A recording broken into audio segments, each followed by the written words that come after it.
Welcome to the West Point Lake Update. My name's Rocky Millenbine, Park Ranger for the U.S. Army Corps of Engineers. We've got an exciting show today. We have a representative from the U.S. Coast Guard Auxiliary, as well as one of my fellow Park Rangers with the Corps of Engineers, telling us about some of the upcoming things that are going to be going on here at the lake. So stay tuned.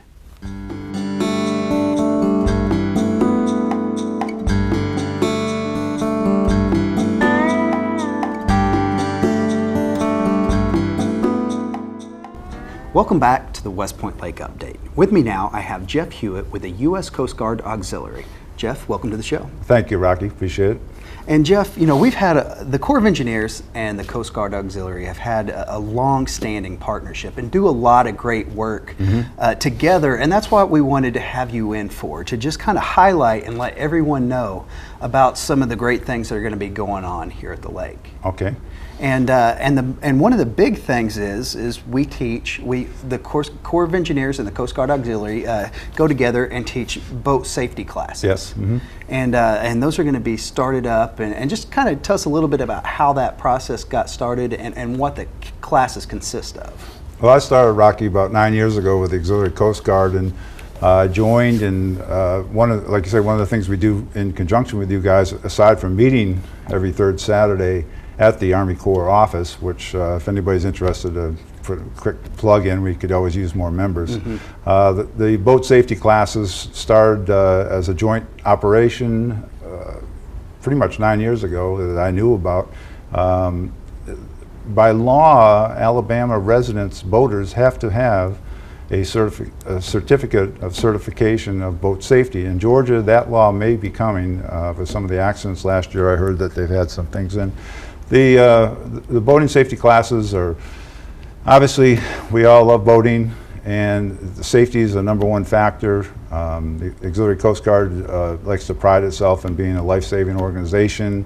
We'd rather safety first and not be put in a position where we do have to save lives. So.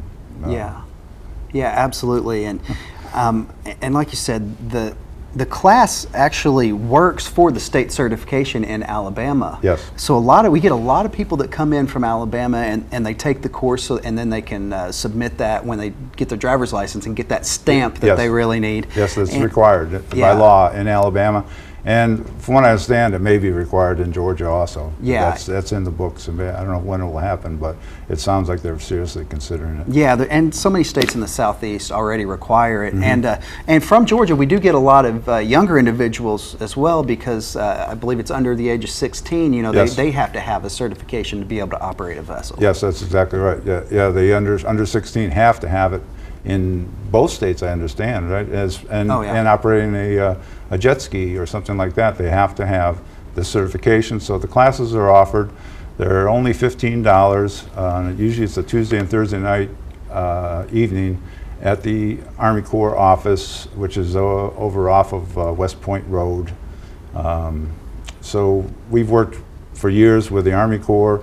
Rocky actually heads it up, and we just help out and run the classes with Rocky, under Rocky's jurisdiction. Right, and you know, what the Corps of Engineers really wants to represent with this, as well as the Coast Guard Auxiliary, mm-hmm. is just education saving lives. Right. And that's the biggest thing. There are rules to the road out on the highway, but there's also rules to the waterway. Mm-hmm. And unfortunately, so few people really understand what that buoy means. Mm-hmm. You know, what's this lighted section, mm-hmm. lit section of the lake, and it's important that we teach people these rules to help keep them safe.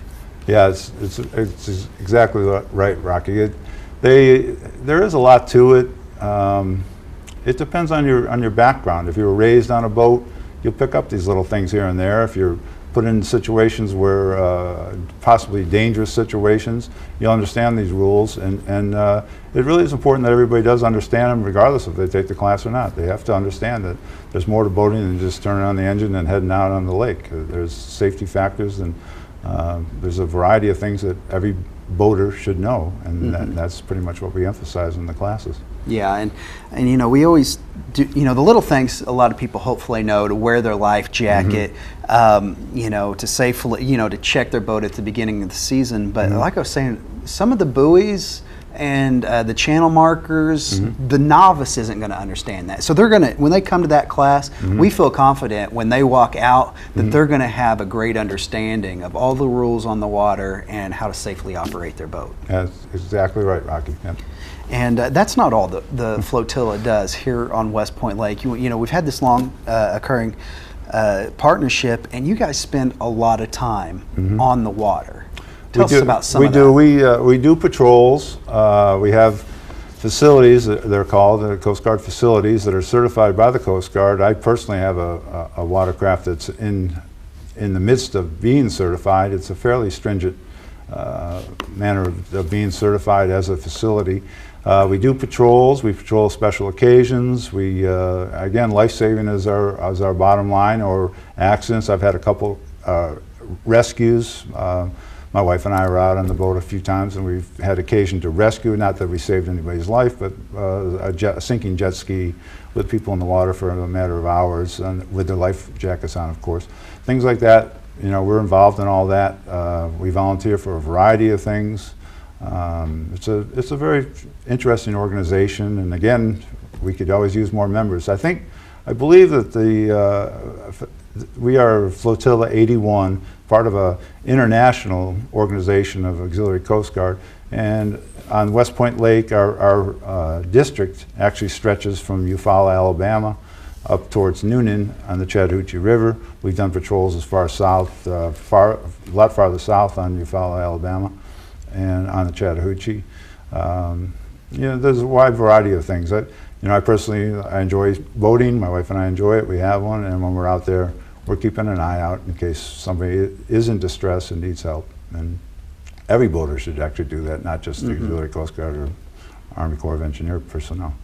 But, and like you said, sometimes it's the little things. Like you say, you've never jumped into the water and saved anyone's life, but you never know that stranded boater, you know, maybe you're taking the stress off them to where, you know, maybe not even life-threatening, but the last thing we'd want is some boater to be stuck out, especially if they're not familiar with the area, because once you get on West Point Lake, it's easy to get lost. If you not familiar with the lake. Even myself, sometimes, especially once it starts to get dark, you know, it's like a whole new... I've been lost out there also. Yeah, it's a whole new place, isn't it? Too. I've been rescued, so it happens. I mean, any boater knows this. The longer you boat, you're going to see these things, and it's just a matter of being involved in an organization that tries to get you to pay attention to what the rules of the road are and be safe. And we've even gone out, some of our members, and helped with dredging drowning victims. We don't like doing that. So yeah, I think, what is there, over 100 drownings? There's been I believe 102 drownings. But none at West last Point year, Lake. as far as I know. Yeah, last year was a free and clear year, and that's what both of us are, and both our organizations is about. We don't want to save lives, we want to prevent accidents and people getting hurt. Right, and education is the best way to do that, so people can be educated. There are things you have to know, and some of it you'll learn hands-on, but some of it you should know through regular reading of the manuals and things like that. It's important to know. And you mentioned, you know, hands-on training is the best, and we have our monthly meetings that they start up here in March all the way through September, I believe. Every third Tuesday and Thursday from 6:30 to 9:30 we'll have the boat operators class where people can get their certification. But also on June 1st, I believe, is going to be the hands-on boat class, and you know, that's have you taken part in that in the past? Yes, I have, and that's a special one because you can bring your boats for another thing we do is we certify boats for safety. We do inspections, and there's boating inspections, and the inspections that are done, if you pass the inspection, your boat passes. It's not particularly hard, but it's a matter of their safety features. You will receive a sticker and also a discount on your insurance on your boat. The hands-on boating class is sort of a larger, extended version of the in-class ones. You'll do a lot of things. You'll go out on the water, and they'll show you certain tips and things that you should know for safe boating. And it's a tremendous class, and they actually have serve a lunch and things like that. So these types of things, you know, we've been involved in for years. I think Flotilla 81 goes back well over 50 years, believe it or not, in the LaGrange area, and I don't think people are as familiar with it. Some people know that, obviously, you know, I've only lived here for 13 years, but you know, I got involved in it through the priest at my church, and I've been involved ever since I joined. So. Yeah, and we really want to see people at this, not all the classes, the hands-on and the yeah, come on out. It's only $15 for the classes on Tuesday and Thursday. We'd love to have more volunteers. We really are. You know, we're getting down in our membership. We only have 19 members now. We have had up to 30 in the 9 years I've been involved in it, and we really would enjoy people. So just come out, visit us on a Saturday morning. It's convenient for, at least for me, to drive over to the office on Saturday morning, sit in, and we'd love to have you and see if it's something you'd be interested in. It's really, you know, I'm proud to be a member of it. It's I'm retired from the Navy. So I'm proud to be a member of it, and I've been a member, like I said, 9 years, and I continue to be a member. Yeah, and it's a great community outreach type program, and there's a lot of people out there that I believe really do want to do their part, do their civic duty, and join an organization. And for those outdoor enthusiasts, those people that love to be on the water, I mean, this Coast Guard Auxiliary is an excellent way for them to do their part, and yet do something they enjoy. I mean, get out on the water, do safety patrols, you know, interact with the public, and do help people. I mean, every holiday weekend, you guys are out here, and patrol almost whenever we can. We patrol. You know, there's a wide variety. You'll see that it's not just really West Point Lake. Rocky and I, before we started, were talking about Hawaii, which is where I resided for 12 years, and he said, you don't just jump in the water and save people when you get in some of those 30-foot waves. Yeah, you do jump in the water and save people. And I you know, I lived on a sailboat there, and I became involved. There were things I made mistakes at, you know, as I was younger and boating. Here's a funny one: is when you climb up to the top of your sailboat to fix the mast when you're out in the middle of the ocean, and after you get done completing the fix, you go to dive off. The mast goes like this, and you have the boat sitting there. It's like pushing off of a cliff and cliff diving. So that was one of those things I learned the hard way. I barely missed the boat because the mast would push back, and when I went to dive off into the ocean. But it's an international organization. You'll find people from all. You can go down on ocean journeys. You can go out with the Coast Guard, the real Coast Guard, and do patrols if you want. There's all types of, there's a wide variety of things to do with it. You know, you can kind of pick and choose what you want to be involved in with it, and it's a solid organization. Like Rocky said, it's a community-based, and you know, the opportunity comes to save somebody's life. That's a wonderful opportunity, and it's Absolutely. a great, some of those things that makes you feel really good about yourself. So. Now, Jeff, do you guys have a website or somewhere where people can find some information? There is auxiliary. If you Google Auxiliary Coast Guard, and there's several websites. Now, as a member, we have a certain, we have a member ID that puts us into a sort of a, I won't say top secret, but you know, we do a lot of our examinations and testing through that site. A lot of our communication in-house goes through that site, but you can get general information just by Googling Auxiliary Coast Guard and see all the different things that they're involved in. And it just happens to be there are Auxiliary Coast Guard buildings around the country. We just happen to have been always working with the Army Corps of Engineers. The facility is perfect for us, and it works for us, and it works for them, and it's a great joint operation. And there's a lot of great guys in the Auxiliary or in the Army Corps of Engineers, and we all sort of have a common interest in trying to do the right thing with the community. Yeah, and we encourage anyone to join the group. We'd love to have people join. Yeah. Just come out and try it. It's somewhat intimidating at first. I always say, well, why do you have to? There's a lot of examinations. There's a lot of you know, that type of thing. I've only taken a few of myself, but we've had 3 members go to the district commander position from the West Point Flotilla 81, which we're really proud of. We've also won, I believe, 4 or 5 Silver Oar Awards, which is a national recognition as being one of the premier flotillas in America. So I look at it as kind of Boy Scouts for seniors is what we get. We do get decorated, like I was decorated with the Navy before. We do get decorations for certain incidents and procedures and things like that. So you know, I don't have my officer uniform on now, but we do have decorations and things like that. So it's very cool. It is actually too interesting. I'm a member of the VFW, the American Legion, also.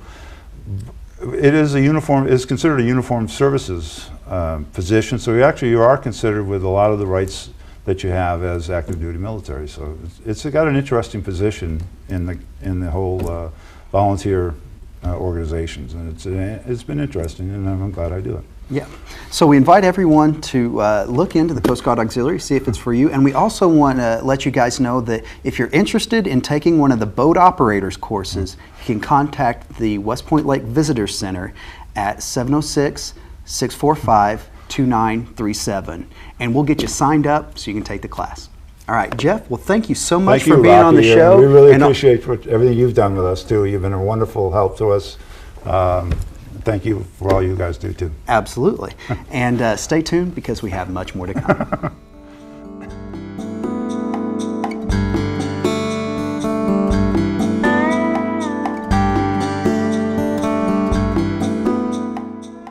With us now, we have my fellow park ranger, Steve Rector, who is in charge of the campgrounds and day uses here at West Point Lake. Thanks for having me back on the show, Rocky. Yeah, absolutely, and I'm glad you're here, Steve.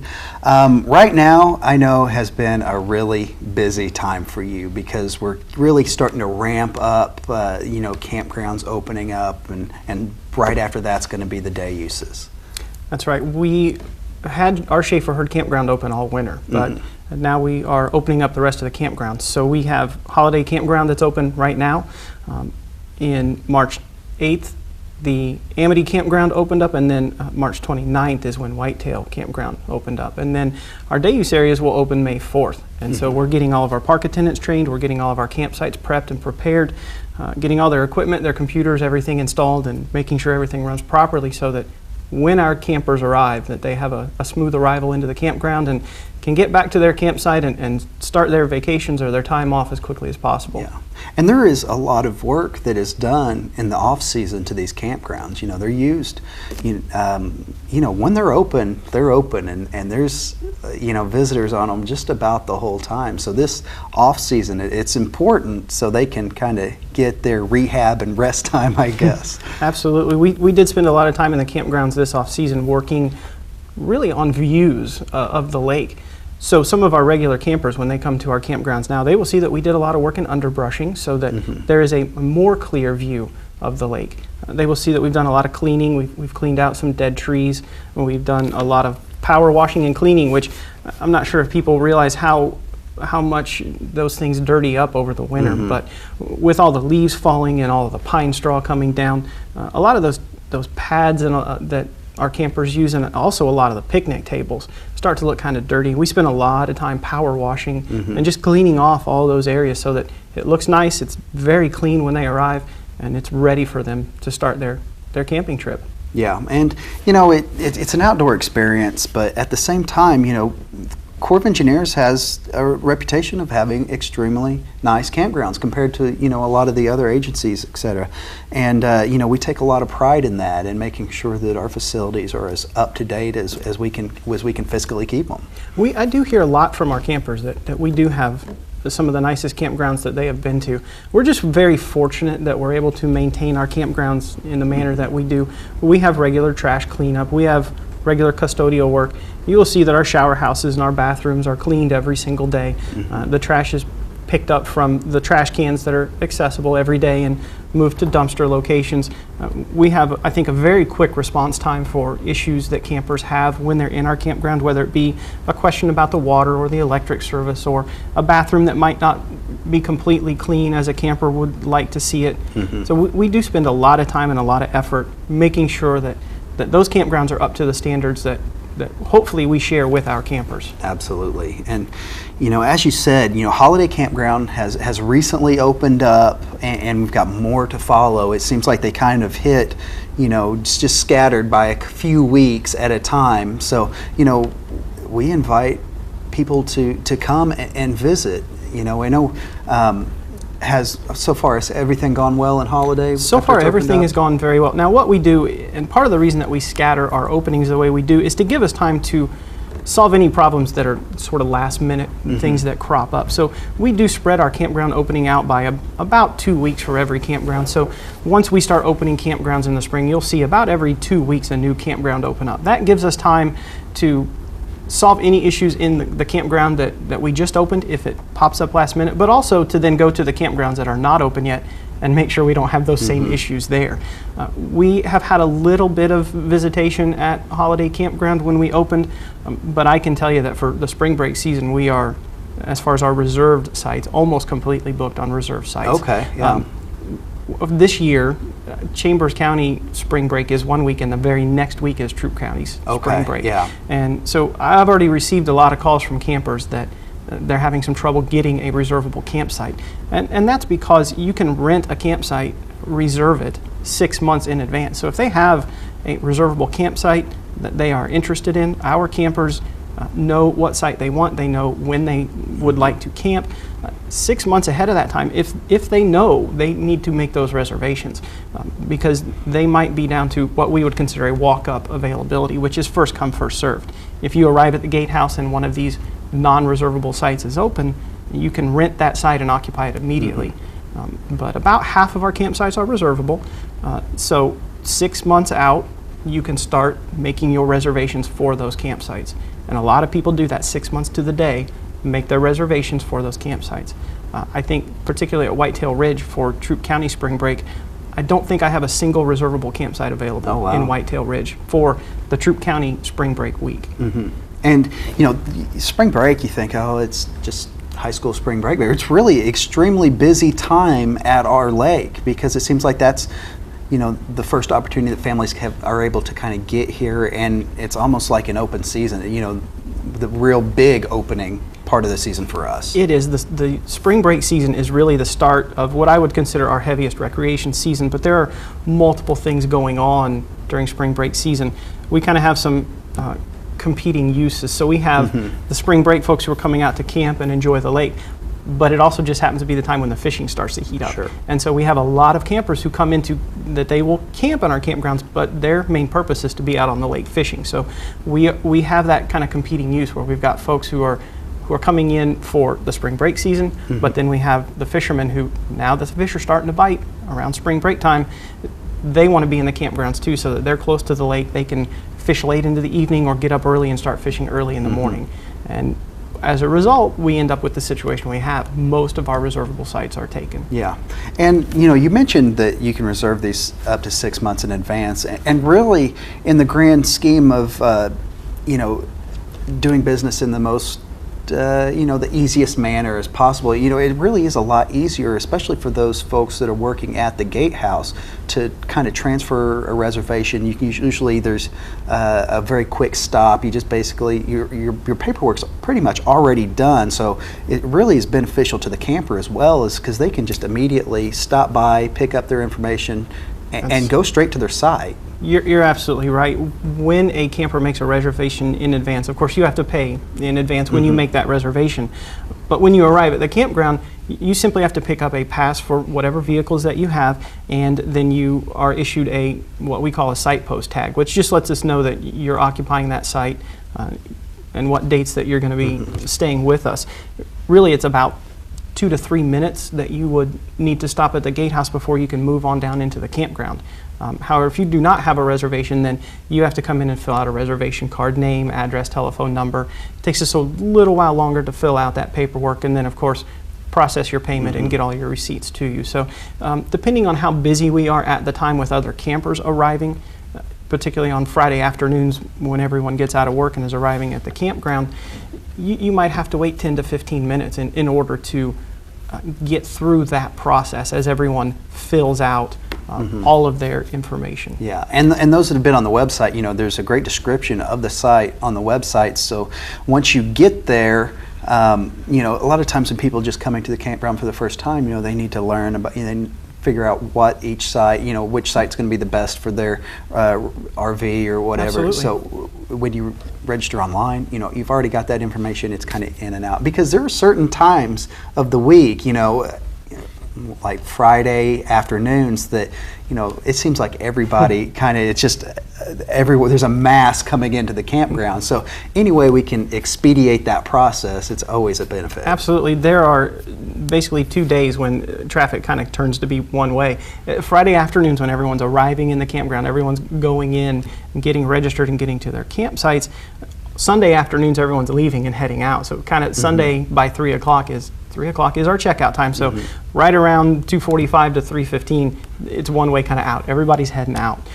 You can save yourself a lot of time by making a reservation in advance. And the easiest way to do that is, there are two ways, but the website, which is www.recreation.gov, and the website, some pictures are available so you can actually look at the campsite that you're considering reserving. It'll tell you what the electrical service is. It will tell you how long our RV pad is, so that if you have an extremely long motorhome or fifth wheel, you know that that site will or will not accommodate the equipment that you're bringing. So the website's a great place to start. I know some folks don't have internet access. There is a 1-800 number available as well. That is 877-444-6777. That 1-800 number, they can give you the same information, but it might take a little bit longer for people to get through that process. Sure. And you know, with camping season, it's a very exciting time for us, because this is what we build up for all year long. This is why we're here, and we just want to invite everyone to come to West Point Lake, the campgrounds. You know, we've already got 2 open and more to quickly open up. So we just invite you to come out to West Point Lake and just enjoy yourself. And we're always glad to have you. And so just come out and see us. And Steve, I just want to thank you for coming on the show and telling us a little bit about our upcoming season. And you know, hopefully we're going to get a lot of people come and see us. Absolutely. Thank you very much. No problem.